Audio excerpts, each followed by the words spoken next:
কেমন দেখা যায়? It doesn't sound good. তারপরে জনাব মেফতাউদ্দিন চৌধুরী, মানে উকিল হওয়ার পরে আমি শুধু উকিলই ছিলাম না, আমি একসময় আসামিও ছিলাম। তো আসামি হিসেবে স্যার আমাকে আগাম জামিন দিয়েছিলেন। তো যতক্ষণ উনি আমার সামনে পড়েন তখন আমার ওই সিনারিটা মনে পড়ে যে আমি আগাম জামিন চাইতে গিয়েছিলাম। হি ওয়াজ দি জাজ। এবং এখানে দোলন ভাই আছেন, তারপরে মাইলর জাস্টিস জাফর আহমেদ আছেন। ওনাদের কাছেই তো আমরা গিয়ে আইন কানুনটা শিখছি আসলে। সুতরাং ওনাদের সামনে এমন কোনো কথা আমার পক্ষে বলা ঠিক হবে না যা বেয়াদবি শামিল হবে। তাও আমি দু একটা কথা বলেই চলে যাই। আসলে ভালো চেম্বার পাওয়াটাই মনে হয় কপাল, আবার ভালো চেম্বার না পাওয়াটাই মনে হয় চ্যালেঞ্জ। সুতরাং এখানেই চ্যালেঞ্জ, এখানেই অপরচুনিটি। এখন ভালো চেম্বার না পাওয়ার পিছনে একটা কারণ হলো আমরা আমাদের মধ্যে যারা সিনিয়র হয়ে গেছেন তারা অনেকেই নতুনদেরকে সঠিকভাবে, অধিক সংখ্যক নতুনদেরকে অ্যাকোমোডেট করতে পারেন না কিংবা করতে চান না। এটা একটা প্রবলেম এখানে দেখা যায়। এখানে অনেক সিনিয়র আইনজীবী আছেন যারা চাইলে 5 জন, 10 জন, 15 জন, 20 জন সিনিয়রকে, জুনিয়রকে অ্যাকোমোডেট করতে পারেন, কিন্তু এই ক্ষেত্রে বেশ ঘাটতি দেখা যায়।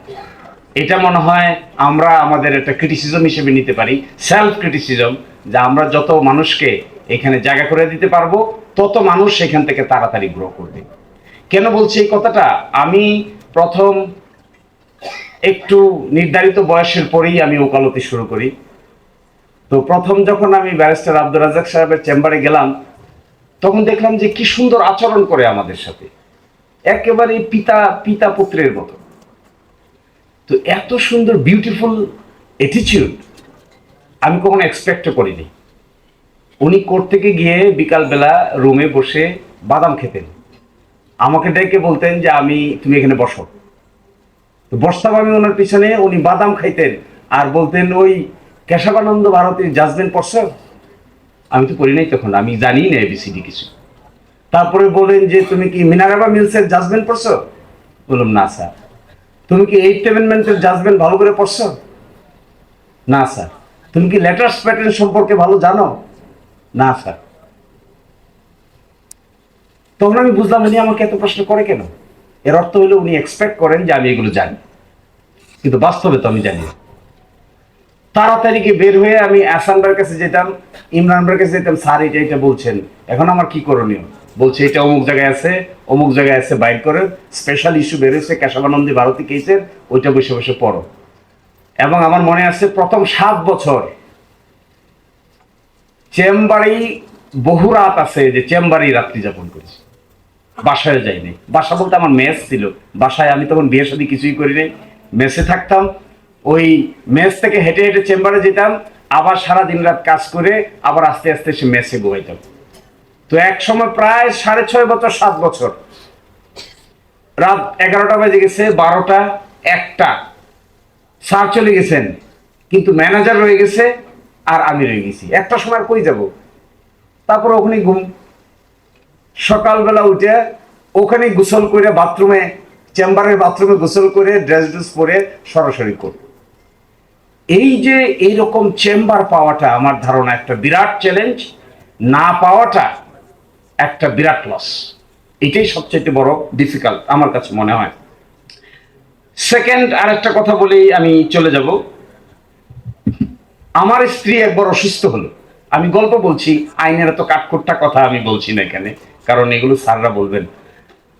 আমার স্ত্রী একবার অসুস্থ হলো, গর্ভপাত জনিত অসুস্থতা, স্কয়ার হাসপাতালে ভর্তি হলো আমার প্রথম বাচ্চা জন্ম নেওয়ার সময়। আমি স্যারকে শুধু ফোন করে জানাইলাম, আধা ঘন্টা পরে দেখি উনি হাসপাতালে হাজির। বললাম, স্যার আমাকে জানাই আসেন নাই কেন? বলছে, তোমার কি অবস্থা এটা আমি জানতে আসছি হাসপাতালে। 4 দিন হাসপাতালে ছিলাম, 4 দিনে অন্তত 100 বার কল দিতেন একটু পরে পরে, এখন কি হলো, বাচ্চাটা ঠিক আছে তো, সব ঠিক আছে, তুমি এখন আসার দরকার নাই। হঠাৎ করে আমাকে বললেন, পরশুদিন তুমি আমার সাথে দেখা করবা। আমি গিয়ে বাসায় দেখা করলাম, ধানমন্ডির বাসায়। উনি আমার হাতে একটা প্যাকেট দিলেন, প্যাকেট খুলে দেখি আমি 2.25 লক্ষ টাকা। তো আমি তো ছোট মানুষ, 2.25 লক্ষ টাকা তো আমার কাছে বিরাট টাকা তখন। তো 2.25 লক্ষ টাকা, স্যার এত টাকা? বলছে এটা দিয়া তোমার স্ত্রীর চিকিৎসা খরচটা মিটাও। এরকম সিনিয়র না পাইলে, এরকম বাবাদের মতো হার্ট ফেল্ট না পাইলে এই প্রফেশনে বড় হওয়াটা বড়ই কঠিন। আরেকটা বিখ্যাত লোকের কথা না বললেই নয়, খন্দকার মাহবুব হোসেন। উনি, আপনারা একটা মামলা পড়েছেন না, Ataur Mridha versus Bangladesh, Ataur Mridha versus state, যার মাধ্যমে যাবজ্জীবন সাজার মানে হলো 22 বছর, 22.5 বছর সশ্রম কারাদণ্ড। এই মামলাটা রিভিউয়ের জন্য আসলো। তো আমি একটু আমার পারিবারিক কারণে বিদেশে গিয়েছিলাম। স্যার আমাকে ফোন করে বললেন তাড়াতাড়ি চলে আসো, মামলা এসে গেছে। আমি আসলাম, আসার পরে উনি আমাকে বললেন বাসায় আসো। শুক্রবার সকালে 11টার দিকে বাসায় গেছি। বাসায় গিয়ে দেখি স্যারের নিচতলায় একটা বড় টেবিল ছিল। এই টেবিলের ভিতরে এত খাবার, এত প্রস্তুতি নিয়ে একেবারে ওয়েট করতেছেন। কেন স্যার এত খাবার? বলছি তুমি আমার কথায় বিদেশ থেকে চলে আসছো, আর তোমারে আমি একটু খাবারের আয়োজন করতে পারবো না? কি আমার তো ধর ধর করে চোখে পানি চলে এসেছে। যে কেমন মানুষের সন্ধান পেলাম, এরা কেমন লোক? স্বাভাবিক না, কিন্তু অস্বাভাবিক আচরণ। এই ওয়ার্ম হার্ট ফেল্ট আচরণটা না পাইলে, সিনিয়র এরকম না পাইলে জুনিয়র হিসেবে গড়ে ওঠা ইজ ভেরি ডিফিকাল্ট। এটা আমার ফিলিংস, অন্যজনের ফিলিংস অন্যটা হতে পারে। আমি একটা ছোট্ট ঘটনা বলি, শেষ করে চলে যাই। মাইলর জাস্টিস জাফর আহমেদ, তিনি তখন 7 নম্বর কোর্টে বসতেন, মেইন 9 নম্বর কোর্টে, মেইনের 9 নম্বর কোর্টে। এই কথা আমি আরো অনেক জায়গায় বলেছি। একটা মাদকের মামলা নিয়ে গেছে, মেয়েটার নাম ছিল মতি মাতবর। তো মতি মাতবরের 5 বছরের সাজা হয়েছিল নিম্ন আদালতে। আপিলে গেছে, আপিলে গিয়েও 5 বছরের সাজা বহাল আছে। রিভিশনে এসে বেল পাইছে। এই রিভিশন মোকদ্দমাটা শুনানির জন্য আসছে। মাইলর জাস্টিসকে আমি কনভিন্স করতে পারছিলাম না যে আমাকে খালাস দিবেন, কারণ খালাস হওয়ার মতো কোনো গ্রাউন্ড নাই। তার মানে তো সাজা কনফার্ম। সাজা কনফার্ম হলে আমাকে আবার সারেন্ডার করতে হবে, সারেন্ডার করে তারপরে আপিলের ডিভিশনে আপিল দায়ের করতে হবে, তখন বেল নিতে হবে। তখন আমি খুবই চিন্তায় পড়ে গেলাম। মামলাটা আমার না, আমাকে নিয়ে গেছে আরেকজন, ওনার নাম অ্যাডভোকেট রুহুল আমিন। খুবই চিন্তায় পড়ে গেলাম। মাইলরকে আমি সন্তুষ্টও করতে পারছি না, কারণ এভিডেন্স আমার বিরুদ্ধে। অবশেষে আমি সময় নিলাম, সময় নিয়ে গিয়ে খুঁজে খুঁজে বাইর করলাম যে প্রবেশন অফ অফেন্ডার্স অর্ডিনেন্স নামে একটা অর্ডিনেন্স আছে। আমি মাইলরকে বললাম যে আমাকে জেলে পাঠান না, আমাকে বাড়িতে থেকে সাজা খাটার একটা ব্যবস্থা করে দেন। তো ব্যাপারটা তো একটু আনইউজুয়াল, খুবই আনইউজুয়াল যে বাড়িতে থেকে কি করে সাজা খাটবে। প্রফেশন অফ অফেন্ডার্স অর্ডিনেন্সের এর আগে মাইলর জাস্টিস ইমান আলীর একটা রায় ছিল, পাকিস্তান কোর্টের রায় আছে, ইন্ডিয়ান সুপ্রিম কোর্টেরও রায় আছে। সব দেখে মাইলর বললেন যে আমি প্রবেশন অফিসারকে একটা আদেশ দিব ইনকোয়ারির জন্য, রিপোর্টের জন্য, যে এই লোকের স্বভাব চরিত্র কেমন। তারপর তিনি একটা আদেশ দিলেন, প্রবেশন অফিসার একটা রিপোর্ট পেশ করলো যে জেল থেকে বাইর হওয়ার পরে এই লোকটা আর মদ গাঁজার সঙ্গে সম্পৃক্ত না, ওনার 3টা মেয়ে আছে, বৃদ্ধ মা আছে, তাদেরকে সে লালন পালন করে। মাইলর জাস্টিস তারপরে এটা সন্তুষ্ট হয়ে ওই ভদ্রলোককে, মতি মাতবরকে 2 বছরের জন্য প্রবেশন দিয়ে বাড়িতে থেকে 3 সন্তানকে লালন পালন করে বিয়ে দেওয়া, বৃদ্ধ মাকে লালন পালন করা, পারিবারিক দায়িত্ব পালন করা, এই সমস্ত শর্তে প্রবেশন হিসেবে 2 বছরের জন্য বাড়িতে থেকে সাজা পরিপূর্ণ করার আদেশ দিলেন।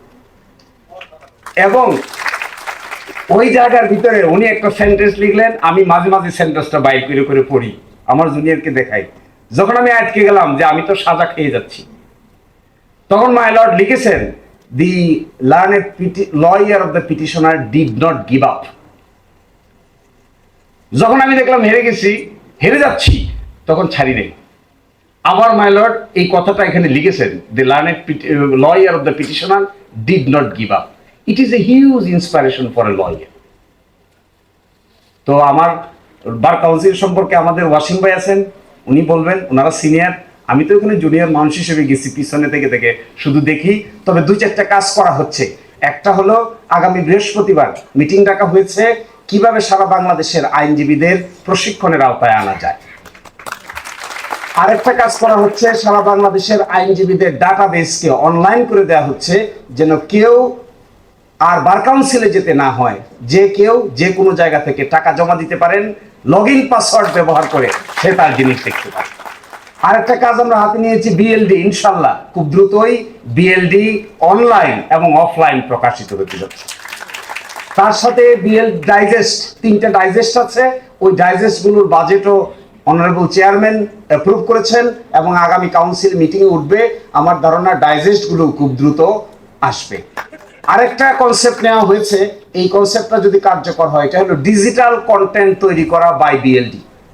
অর্থাৎ ল্যান্ডমার্ক জাজমেন্ট, সিনিয়র অ্যাডভোকেটদের সাক্ষাৎকার, ইন্টারভিউ, লাইভ লো ব্যবহার করে অভ্যস্ত আছেন কেউ? লাইভ লো, ইন্ডিয়ান লাইভ লো, ইন্ডিয়ান লাইভ লোর স্রোতে বার কাউন্সিল কিছু করতে পারে কিনা এই ব্যাপারে আলোচনা ইনশাল্লাহ আগামী মিটিংয়ে হবে। আর এটা আমার জুরিসডিকশনের মধ্যে পড়ে, আমি যে কমিটিতে আছি। এরপরেও একাডেমিকভাবে সিলেবাস সংশোধনের জন্য কমিটি হয়েছে। আগামী বৃহস্পতিবার এই কমিটির মিটিং আছে সিলেবাস সংশোধন করার জন্য। আপনারা একটা জিনিস জানেন কিনা আমি জানি না, বার কাউন্সিলের এমসিকিউ পরীক্ষাতে সব আইন আছে কিন্তু সংবিধান নাই, জানেন এটা? এটা প্রথম দেখে তো আমি আটকাই উঠছি, এর কি কারবার। বার কাউন্সিলের মিটিং এ প্রশ্ন আসলো যে প্রশ্ন হয় এমসিকিউ কিসে থেকে? এমসিকিউ প্রশ্ন হয় penal code, CrPC, CPC, limitation act, SR. সংবিধান নেই, এর সংবিধান থেকে কোনো প্রশ্ন আসে না, কারণ সংবিধান ওখানে সিলেবাসের অন্তর্ভুক্তই নাই। ইনশাল্লাহ আগামী পরীক্ষা থেকেই সংবিধান সেখানে অন্তর্ভুক্ত হবে। তো আমি অনেক কথা বলেছি, আমার কথায় যদি কোনো বেয়াদবি হয়ে থাকে লানের সিরিয়ানরা আমাকে মাফ করে দিবেন। সকলকে অসংখ্য